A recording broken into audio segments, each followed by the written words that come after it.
The morning of my graduation, I woke up at 5 a.m. and ironed my dress by myself. Not because I had to, because I needed something to do with my hands, something steady, something that wouldn't remind me that my phone had been silent since Tuesday. And today was Saturday, and I had sent my family the venue address 3 times over the past 2 months. I pressed the iron slowly across the fabric and told myself it was fine. I told myself lots of things that morning. The ceremony was at 10. I had 4 tickets. I used one. When they called my name Sarah Calloway, Bachelor of Nursing, summa cum laude, walked across that stage, and I smiled. I smiled so wide my cheeks hurt, because I had worked 3 overnight shifts a week for 6 years to get to that moment. I had eaten cereal for dinner more times than I could count. I had studied pharmacology in the break room at 2 a.m. with coffee that tasted like burnt plastic. I had earned that walk, and I was not going to let anyone, not even the 4 empty seats in row G, take it from me. My best friend Rachel was screaming from the bleachers. I heard her before I even reached the podium.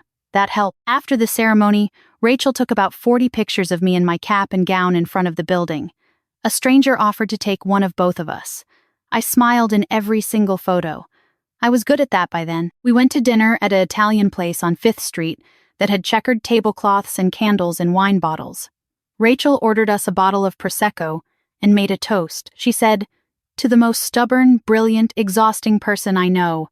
I laughed. It was the best dinner I'd had in years. I didn't tell her that when I got to my car that afternoon, I sat in the parking garage for 20 minutes before I could drive. I grew up in Knoxville, Tennessee, the oldest of 3. My brother Derek was 4 years younger than me. My sister Lena was 7 years younger.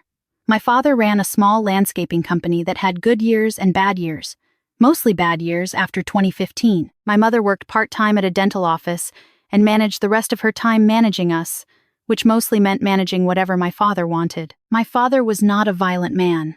I want to say that clearly, because when people hear the word controlling, they sometimes assume the worst. He never raised his hand, but he had a way of filling a room so completely that no one else's oxygen seemed to matter. His opinion was the weather. Everything else adjusted. When I was 17, I told him I wanted to study nursing. He looked at me the way you look at someone who has said something embarrassing at a dinner party. "That's a lot of school," he said, "for a job where you clean up after people." I said I thought it was more than that. He said, "We'll see." That was the end of the conversation. In our house, "we'll see" from my father meant the subject was closed. But I applied anyway. I got into the University of Tennessee's nursing program. I got a partial scholarship. I applied for every grant I could find. I took out loans for the rest. I did not ask my father for money, because I already knew what he would say. And more importantly, I knew what it would cost me to owe him something. He was not happy that I left. He didn't say that directly, of course. What he said was that I was being selfish, that the family needed me home, that Derek was struggling in school and someone needed to be there, that I was putting my ambitions ahead of my responsibilities. I was 18 years old. My responsibility was to become something. I went. The distance between Knoxville and Chattanooga, where I eventually settled for my clinical placement and then my first job, is about 2 hours on the interstate. It might as well have been a different country. I came home for Thanksgiving and Christmas in the early years. Then just Christmas. Then every other Christmas. Each visit followed the same shape: a few good hours, then something my father said, then the temperature in the room dropping, then my mother giving me a look that meant "please don't," and me going quiet because it was easier than the alternative. Daniel Avoc. He was a physical therapist at the hospital where I worked in the ICU. He was kind in a way that felt unfamiliar to me at first. The way you feel unfamiliar warmth when you've been cold for a long time and aren't sure whether to trust it. He asked me questions and then waited for the answers. He remembered things I'd said weeks earlier. He made me coffee without being asked and left it on the counter without making it a thing. We dated for 2 years. Then he asked me to marry him in the kitchen of our apartment on a Tuesday night. No reservations, no grand gesture, just him on one knee with a ring and a look on his face like the answer mattered more than anything in the world. I said yes before he finished the sentence. I called my mother that night. She was happy, genuinely. I think, but quiet in the way she always got when she was calculating how my father would receive news. She said, "I'm so happy for you, sweetheart. What does Daniel's family do?" I knew what she was really asking. I told her he was a physical therapist, that his family was from Ohio, that they were good people. She said she'd talk to my father. I gave her a week. Then I called again. My father answered this time. He said, "Your mother told me." There was a pause. "He's not from here." I said no, he was from Ohio. Another pause. You've been with him how long? 2 years, I said. And this is the first we're hearing about it. That wasn't exactly true. I had mentioned Daniel in passing, but I hadn't brought him home, because I already knew how that visit would go, and I hadn't wanted Daniel to have to absorb my father's particular brand of appraisal. I said, I would love for you to meet him. We could come down for a weekend. My father said, we'll talk about the wedding at Christmas. Christmas was 4 months away. Our wedding was planned for the following April. I said, as calmly as I could, we're not waiting until Christmas to talk about it, Dad. I'm letting you know now so you have time to plan. He said, I didn't raise you to make decisions without your family. I said, I'm 31 years old. He hung up. Daniel was in the living room when I came out of the bedroom. He looked at my face and didn't say anything for a moment. Then he said, You okay? I said, I'm great. He handed me a glass of water and sat next to me on the couch and put his hand over mine.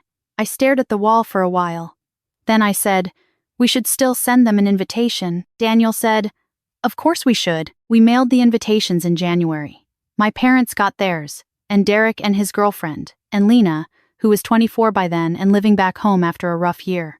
I wrote the addresses by hand. I included a small note inside each envelope, personal ones, not printed. My mother's note said I loved her, and I hoped she'd be there. My father's note said I hoped we could start fresh. My mother called in February. She said it was complicated. She said my father was upset about not being consulted on the date. I said I had tried to consult him and he'd told me to wait until Christmas. She said she understood, but it was just hard for him. I asked her if she was coming. She was quiet for a long time. Then she said, We'll see. There it was. That phrase. I had been hearing it my whole life. And I finally, standing in my kitchen in Chattanooga, at 31 years old, understood that it was not a maybe. It was a no dressed up in softer clothes. I said, Okay, Mom, I love you. She said, I love you too, baby. We hung up. I did not hear from my father at all. Not in February. Not in March. Not in the week before the wedding. When I checked my phone every morning the way you check for a fever, not hoping, exactly, but not ready to stop hoping either. The morning of my wedding, I got ready in a suite at the hotel with Rachel and 2 friends from the hospital, Maya and Tony. They brought coffee and pastries. Tony did my hair. Maya cried before I was even in the dress, which made me laugh and then almost cry too. And Tony told us both to stop it before our mascara was ruined. I looked at myself in the full-length mirror and I thought, I did this. I paid for this dress. I built this life. Whatever happens in that room today, I did this. We had 63 guests. Daniel's parents were in the front row. His mother was already crying. His father kept patting her hand and smiling the way fathers do when they are trying to be strong and not quite succeeding. The 4 seats I had reserved in the second row had little white cards on them. Reserved. They stayed that way through the entire ceremony. When the processional started and the doors opened, I stood at the back of the room and I took a breath. Rachel was next to me. She didn't say anything. She just took my arm and squeezed it once, and I squeezed back, and we walked. Daniel was standing at the altar in his dark suit, and he saw me come through the door, and something happened in his face. I don't have a better word for it than opened. Like a window. And I walked toward that look and I held on to it and I didn't look at row G. The pastor asked, Who gives this woman? There was a pause, where traditionally someone speaks. Rachel said, quietly but clearly, She gives herself. A few people laughed softly. Daniel's mother made a sound that was not quite a laugh. I got to the altar and Daniel took my hands and he leaned in and said very quietly, Just to me, you look like the whole world. I did not cry until later. We signed the license. We kissed. People applauded. We walked back up the aisle and out into the lobby, and Daniel held my face in his hands and said, We did it. I said, We did it. And for about 4 minutes I was purely, completely happy, the kind of happy that fills your whole chest. Then I checked my phone. There was a text from Derek. It had been sent at 10:47 a.m., about 20 minutes after the ceremony started. It said, Hey, hope the thing went okay. Also, Dad wanted me to ask how me and Kayla are getting married in October. We're short about $9,000 for the venue deposit. Dad said you could probably help. Let me know. I read it twice. I want to be precise about the order of feelings, because it matters. The first thing I felt was not anger. It was something closer to a terrible clarity, like fog burning off, like finally seeing the shape of something you had been looking at sideways for years. My family had not come to my wedding. The seats were empty while I walked down the aisle alone, and 20 minutes after the ceremony ended, the first message I received was a request for $9,000. Daniel was talking to his parents. I stepped to the side and read the message again. Then I put my phone in my small bridle clutch and I smiled at Daniel's aunt who was walking past, and I said, "Thank you so much for coming." And she hugged me and said I was beautiful, and I held it together for the entire reception, which I was very proud of. It was 2 weeks later that I responded to Derek's text. I had thought about it carefully. I had talked to Daniel, who listened without interrupting, which I appreciated. He said whatever I decided, he supported. He also said very mildly, "You don't owe them that." I knew he was right, but I also knew what I wanted to do, and it wasn't nothing. I sent Derek a Venmo payment, $1. The note said, "Congratulations and best wishes on your wedding. Sarah." He called me 7 minutes later. I let it go to voicemail. The voicemail was 2 minutes long and included the phrases, "That's pathetic," "Dad was right about you," and "Don't bother coming to our wedding," which I thought was perhaps not the strategic move he intended, since I had already decided not to attend. I did not respond. My father called the next day. I answered because I thought maybe still, even then I thought maybe. He did not say hello. He said, "What you did to your brother was disrespectful and cruel." I said I had sent a wedding gift. He said, "Don't get smart with me." I said I wasn't. He said Derek needed that money and I was being selfish, which was a word he had been using about me since I was 18 years old, and I was tired of the weight of it. I said I was sorry I couldn't help more. He said, "You could if you wanted to." I said, "I don't want to, Dad." The silence on his end was the kind that comes before something sharp. Then he said, "You haven't changed at all." And he hung up. 3 days after that, I came home from a 12-hour shift at 11 at night, and there were 2 police officers standing on my front porch. I will tell you what I felt in that moment, because I think it's important. I felt nothing at first. Just a blank, tired confusion. I had been on my feet for 12 hours. I had held a patient's hand while they were terrified, and I had charted vitals, and I had not sat down for more than 10 minutes at a stretch. My brain had nothing left for fear. One of the officers said, "Are you Sarah Calloway Pierce?" I said yes. He said they had received a report of theft, that a family member had filed a complaint stating that I had taken money from a joint account. There was no joint account. There had never been a joint account. My father and I had not shared a bank account since I was a teenager and left home at 18. I told the officers this. I told them calmly, because I was very tired and also because losing my composure would not help. I told them they were welcome to look at any account records they wanted. I gave them my bank's number.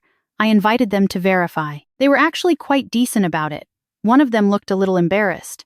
He said the complaint appeared to be unsubstantiated. He said they had to follow up on all reports. I said I understood. They left. I stood on my porch after they drove away, and I breathed the cold air for a long time. Daniel had come to the door behind me, and he had heard most of it. He put his hands on my shoulders. I could feel how carefully he was managing what he was feeling, so that I would have space to manage what I was feeling. That was so like him. I loved him so much in that moment it was almost a physical sensation. He said, "Come inside." I said, "Give me a minute." I stood on that porch and I looked at the street and I understood, with a completeness I hadn't had before, that this was not going to get better. This was not a rough patch, or a miscommunication, or a wound that time would quietly close.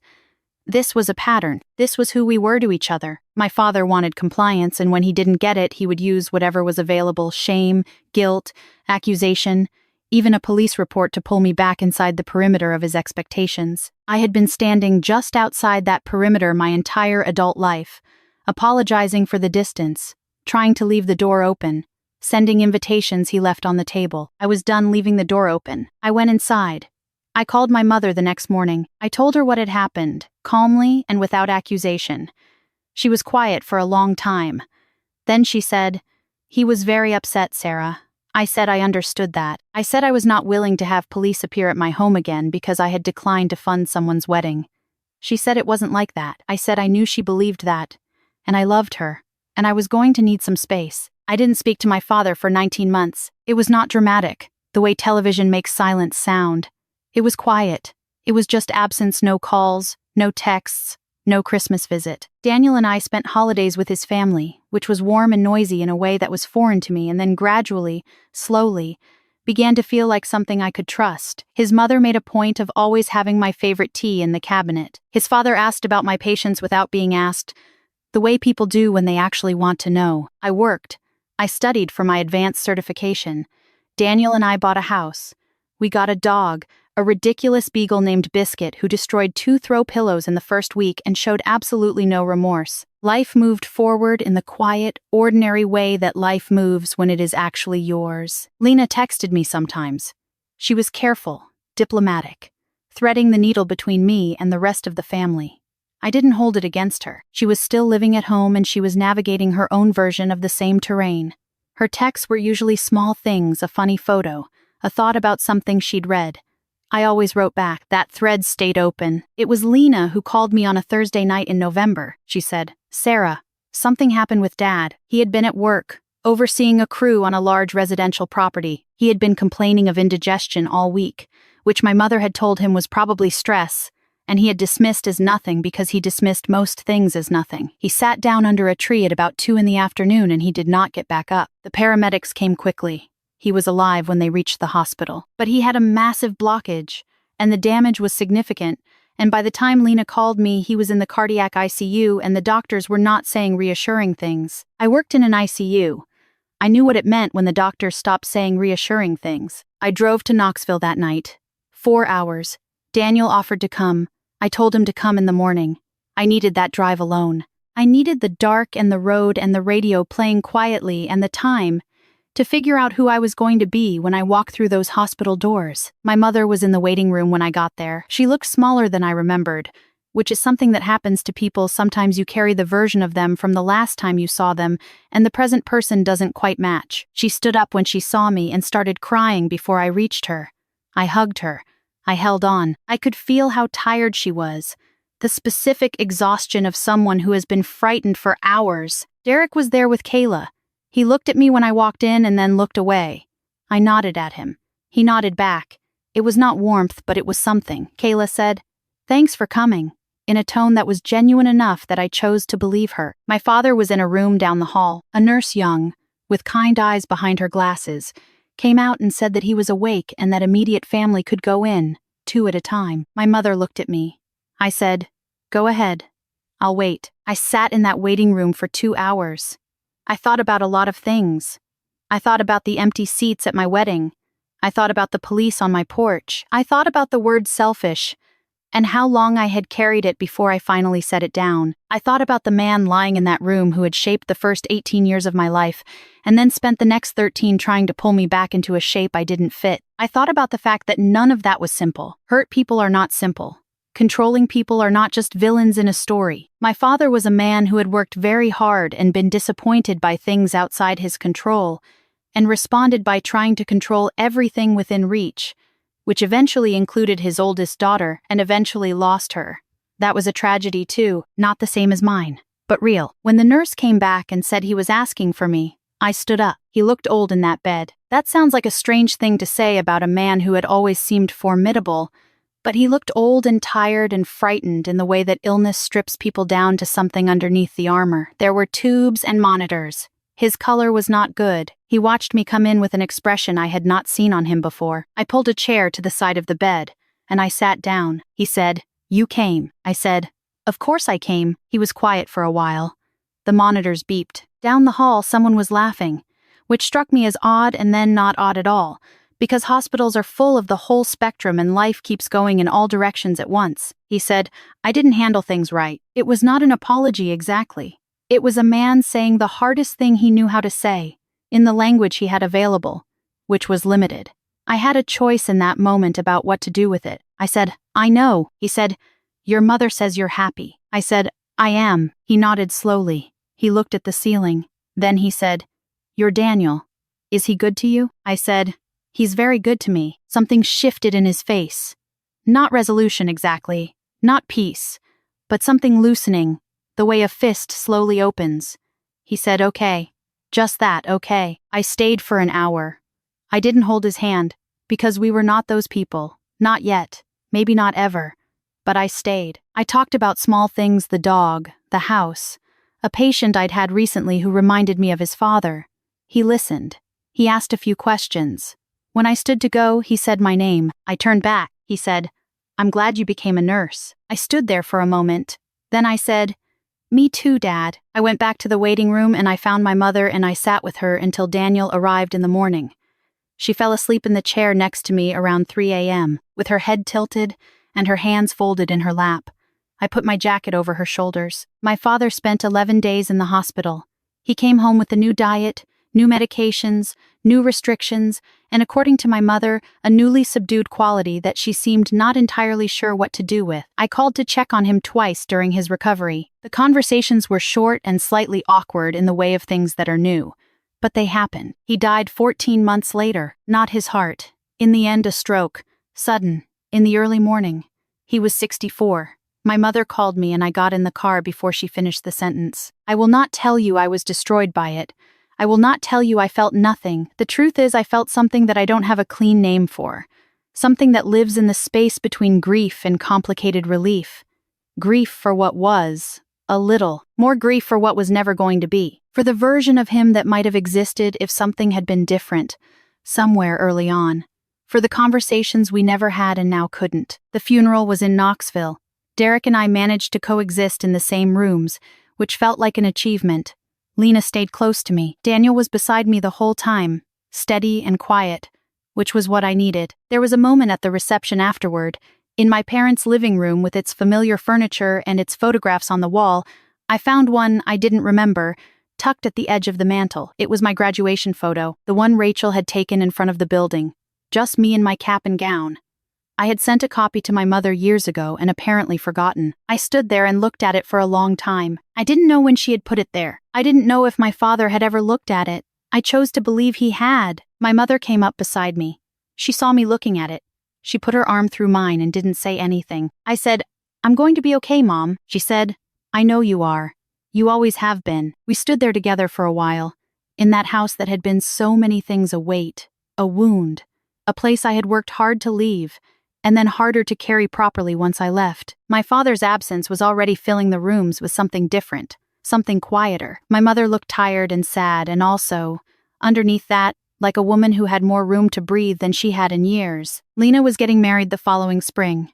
She had asked me, quietly, 2 weeks before the funeral, if I would walk with her down the aisle, not give her away she was 31 and giving herself, but walk beside her, be there. I said yes, without hesitating. That April, I stood at the back of a small church in Knoxville with my sister's arm in mine. She was wearing ivory and her eyes were bright, and she was trembling slightly. The way people tremble when something they've wanted is finally happening and they can't quite believe it's real. The music started. She looked at me, and I looked at her. I said, "Ready?" She said, "Walk with me." And we walked.